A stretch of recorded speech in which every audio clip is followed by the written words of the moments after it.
बिस्मिल्लाहिर्रहमानिर्रहीम। अस्सलाम वालेकुम। मैं हूं आपका मेज़बान साजिद कुंदल। आज 5 दिसंबर है साल 2020। राना सनाउल्लाह के हवाले से नैब ने कुछ और आम सबूत हासिल कर लिए, इन पर हम बात करेंगे। मनशियात स्मगलिंग केस पर आज राना सनाउल्लाह के खिलाफ इंसदाद मनशियात अदालत लाहौर में एक आम समाअत हुई, उसका अहवाल भी शेयर करेंगे। मरियम के 3 जाली शेरों के फ्रंट मैनों के खिलाफ एंटी करप्शन पंजाब ने कार्रवाई का आगाज किया है, इस पर भी बात करेंगे। सबसे पहले तो मैं आपको बताऊं कि अभी जो है वो प्राइम मिनिस्टर इमरान खान इस हवाले से क्लियर हो चुके हैं और वाज़े तौर पर हदायत दे दी हैं, और वजीर आला पंजाब उस्मान बुज़दार को भी कह दिया गया कि आप अपनी कमी कुताही और ये चीज़ें दूर करें, और उनके साथ जो लोग हैं उनको ये कहा गया है कि अब जो भी गलती करेगा उसको बिल्कुल फारग किया जाएगा, कोई गुंजाइश उसके लिए नहीं है। क्योंकि वो एक जो हनीमून पीरियड होता है, जिसको आप जो भी नाम दें, वो चला गया और अब हमने एक्शन करके दिखाना है। इसलिए एफआईयू और एंटी करप्शन ये एक्टिव हो गए हैं। नैब, आपको इल्म है कि ये हुकूमत के बराह रास्त अंडर नहीं है, ना ही अदलिया जो है वो बराह रास्त अंडर है, जिसकी वजह से बहुत सारी कन्फ्यूजन पैदा हो रही है। कुछ ऐसे कवानीन हैं जो सेनेट के अंदर पीटीआई की अक्सरियत आने के बाद उनके अंदर तब्दीली हो सकेगी, ताकि बार बार जो अदालतें मुदाखलत करती हैं वो चूंकि कानून के मुताबिक मुदाखलत करती हैं, तो जिसकी वजह से जिसको फारग करना हुआ, जो गफलत का मुर्तकब, वो क्रिमिनल नेग्लिजेंस का मुजाहरा करे या वो करप्शन या करप्ट प्रैक्टिसिंग जो है उसकी सामने आए, तो वो फौरी तौर पर नौकरी से भी जाए और उसको जेल के अंदर भी डाला जाए। इस हवाले से प्राइम मिनिस्टर ने अगरचे अनाउंसमेंट कर दी है, बहरहाल इस पर अमल दरामद करने के लिए बहुत मुश्किलात दरपेश है। लेकिन अब जो एंटी करप्शन पंजाब एक्टिव हुआ है, ज़ाहिर है जब कार्रवाइयों का आगाज हुआ तो पता चला कि नून लीग के ओवरऑल जो एमएनएज एमपीएज हैं, मोर देन 90% ये जो माफिया है, ये हाउसिंग सोसाइटीज और इसी तरह प्रॉपर्टी के कामों के अंदर कब्जा भत्ता माफिया, ये सारा मिला हुआ एक गठजोड़ है जो बेसिकली पूरे पंजाब के अंदर क्राइम के नेटवर्क के साथ ताल्लुक रखता है। अब जिसको भी हाथ लगाया जाता है उसकी कोई ना कोई हाउसिंग सोसाइटी निकल आती है, और ये चीज देखने में आई है। अब मरियम के बड़े करीबी 3 रहनुमा है, एक तो साबिक एमपी है वहीद गिल, और एक एमएनए है राना मुबशर एमपीए बल्कि, और एक सैफुल मलूक खोकर, जिनका मैंने गुज़श्ता रोज भी एक विलाग में जिक्र किया। अब इनके फ्रंट मैनों के खिलाफ भी कार्रवाई का आगाज कर दिया गया। ये बड़ी आम डेवलपमेंट है और मुकदमात दर्ज हो चुके हैं, और इसके साथ ही उनकी गिरफ्तारियों के लिए छापे मारने का आगाज कर दिया गया। और आपको इल्म है कि ये जितने भी क्लोज माफिया के बड़े, यानी शरीफ माफिया और दरदारी माफिया हूं या खुद इनके करीबी जो लोग हैं, ये अपने नाम पर प्रॉपर्टीज बिल्कुल बराए नाम रखते हैं। इन्होंने सारा काम आगे फ्रंट मैन रखे होते हैं, उनके नाम से कब्जा भी करते हैं, उनके नाम से आगे जालसाजियां करते हैं, और जाके ये नाम भी शो नहीं होता कि इन्होंने कुछ कमाया है, और फिर आगे इनके काम चल रहे होते हैं। इसी तरह शरीफ और दरदारी माफिया भी पूरी दुनिया के अंदर बिजनेस एम्पायर उन्होंने खड़ी की है। अब यहां पर जो है वो 3 एमपी हैं, और अब देखिए कि इनके जो फ्रंट मैन है, एक है मुबीन दाऊद, अफजल खान, मुबशर, मोहम्मद तारक, मोहम्मद बूटा। इन 5 लोगों के खिलाफ कार्रवाई जो है वो की गई है, मुकदमा दर्ज है, और गिरफ्तारी जो है उसके छापे मारने शुरू कर दिए गए। सैफुल मलूक खोकर ये एमपी है, नून लीग के बड़े करीबी हैं, शरीफ माफिया के बड़े चहेते हैं। अब इनके जो फ्रंट मैन है मुबीन दाऊद, मुबशर, अफजल खान, इनकी मदद से ये फ्रंट मैन जो है 80 कनाल जमीन पर इन्होंने कब्जा किया।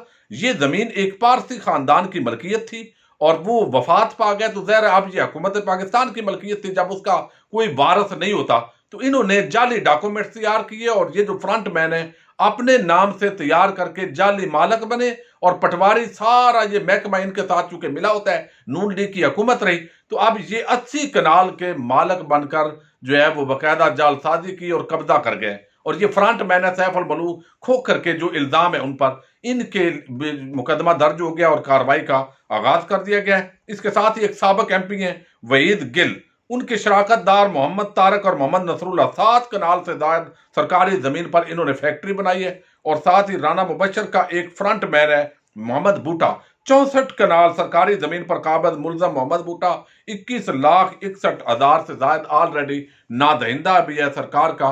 तो फ्रंट मैनों के जरिए ये लोग आगे करप्शन कर रहे हैं, और खुद ये सियासी चूंकि माफिया होते हैं, हर जगह जो पटवारी, तहसीलदार, एसएचओ सबसे मिली भगत करके ये काम किया जा रहा है।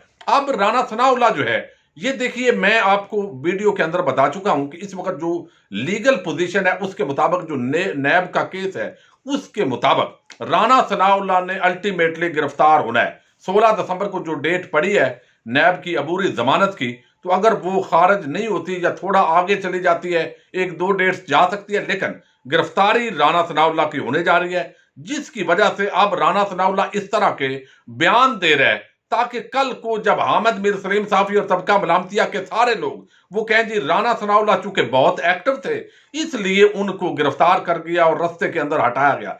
आज एक तो उनके खिलाफ इंसदाद मंशियात अदालत लाहौर के अंदर उस हेरोइन स्मगलिंग केस की समाअत हुई, जिसके अंदर पहले तो उनके वकील साहब नहीं आ रहे थे, फराद अली शाह होते थे, लेकिन आज जो है वो आदम नजीर तारड़ भी पेश हुए, उनको बुलाया गया। जब वो आए तो उन्होंने कहा कि मुतफरक दरखास्तों पर जज साहब ने कहा कि आप जरा अपने दलाइल दीजिए, तो उन्होंने पढ़ने के बाद उनका दलाइल दिया और दलाइल ये कि वो कहते हैं कि जो गवाहान है उनकी सारी जो लिस्ट है A to Z वो हमें दिए जाएं। और मैं आपको बताऊं कि 161 का जो बयान होता है ज़ाब्ता फौजदारी का, उसके मुताबिक ये होता है कि पुलिस के सामने आप स्टेटमेंट रिकॉर्ड करवाते हैं और अगर आप जाकर मजिस्ट्रेट के सामने दफा 164 के बयान के तहत मुकर जाते हैं कि ये दबाव के अंदर पुलिस ने मुझसे स्टेटमेंट ली है, तो पुलिस के स्टेटमेंट की वो अहमियत बिल्कुल नहीं रहती।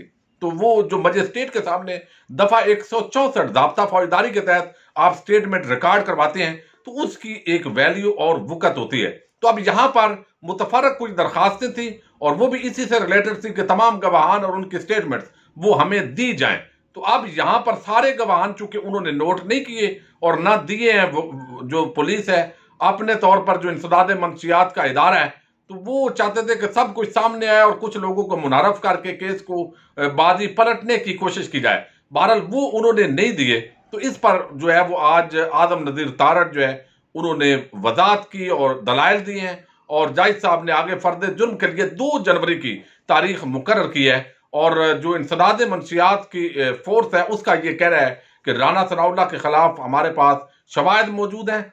8 से 10 गवाहान जो है वो इस हवाले से बिल्कुल उन्होंने तैयार किए हुए हैं, उनके स्टेटमेंट्स भी उन्होंने रिकॉर्ड कर लिए हैं। तो राना सनाउल्लाह जिस तरह बाहर आकर मीडिया से बातें करते हैं कि मैं बेकसूर हूं, तो वो बेकसूर नहीं है और इस इदारे की ये क्रेडिबिलिटी है कि इसने हमेशा जिसको भी हाथ डाला है वो पक्का दलाल के साथ हाथ डाला है। बहरहाल वक्त साबित करेगा कि ये कोई इंतकामी कार्रवाई है या इदारे ने वाकई कोई ये इस तरह के माफिया के साथ इनका हाथ है। अब मैं आपको जो बड़ी बात करने लगा हूं वो है राना सनाउल्लाह के हवाले से जो नैब ने कुछ आम शवाहिद हासिल किए हैं कि जो आमदन से ज़्यादा सजात का इस वक्त रेफरेंस राना सनाउल्लाह के खिलाफ है और वो बढ़ता जा रहा है। नैब के हाथ कुछ और सबूत लगे जो इस वक्त राना की अपनी जो जमीन थी खानदानी जो राना सनाउल्लाह को विरासत में मिली।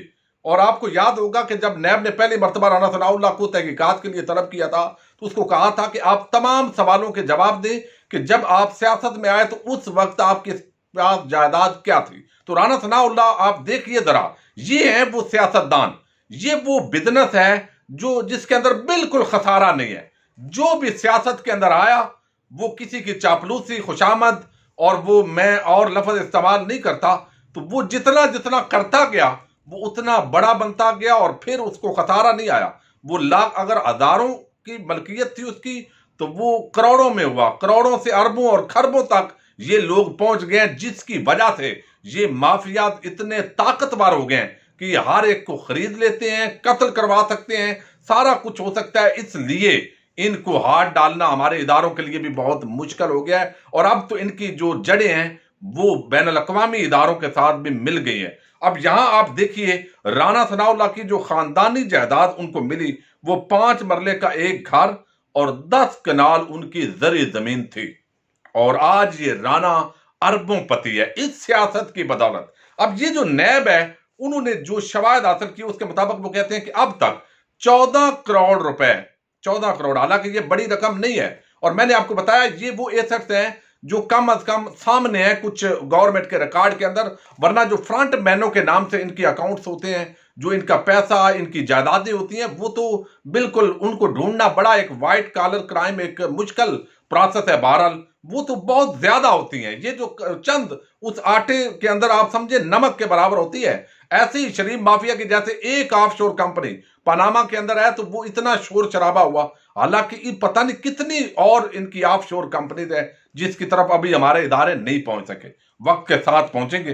अब यहां पर 14 करोड़ के नैब कहता है कि हमारे पास जो आमदन से जायद असाजात हैं उसके नाकाबिले तरदीद शवाहिद हाथ में आ गए हैं। और राना सना ने वजीर कानून होते हुए 168 प्लाट्स खरीदे हैं और 2 फार्म हाउस खरीदे हैं। 2013 था 2017 तक 26 करोड़ 94 हजार यानी 26 करोड़ 94 हजार 381 की जायदाद बनाई है। 5 मरले का घर था, 10 कनौल का मैंने आपको बताया दरी जमीन की इनको विरासत में मिली थी। राना सना ने अपनी जायदादों की मालियत 10 करोड़ 98 लाख 3 हजार 150 जाहिर की थी। राना सनाउल्लाह के असासों की हकीकी मालियत 14 करोड़ 66 लाख है। 6 प्रॉपर्टीज की मालियत का तयन अभी तक भी वो कहते हैं नहीं हो सका, उसका हम कर रहे हैं। राना सना ने जो दुकानें खरीदी उनकी सेल एग्रीमेंट भी मौजूद नहीं है। और एक प्लाजा खरीदा उसके निजी मालक से, नैब कहता है हमने राब्ता किया, उसको बताया कि ये तो प्लाजा बहुत महंगा था, इतना सस्ते दामों क्यों बेचा। तो अब चूंकि लोग मजबूर होते हैं और साथ ही झूठ सिखाया भी होता है, तो उसने कहा जी मुझे कुछ लीगल मसाइल का सामना था और पैसों की जरूरत थी, इसलिए मैंने सस्ते दामों इसको बेच दिया। अब यहां पर बरकी रोड पर राणा सनाउल्लाह ने 2 फार्म हाउस इंतहाई सस्ते दामों खरीदे हैं। ये तमाम डॉक्यूमेंटेड सबूत अब नैब के पास आ गए हैं। लेकिन बात वही है जो मैं हमेशा आपको करता हूं कि रिपोर्ट ज़ाहिर है जो चीजें पेश होती हैं वो आपके सामने रखते हैं ताकि आपके और मेरे ये इल्म में रहे। और कल को अगर ये इतने सबूतों के बाद बच जाते हैं तो फिर हमारी नजर डील और ढील देने वालों पर भी होनी चाहिए। और अगर ये इसके अंदर ताखीर होती है तो फिर इन इदारों को ये बात नहीं करनी चाहिए कि इनकी लोग तौहीन करते हैं, बल्कि ये जस्टिस करके दिखाएं। अपने मेजबान साजिद गुंजर को नेक्स्ट वीडियो तक के लिए इजाजत दीजिए। अल्लाह हाफिज।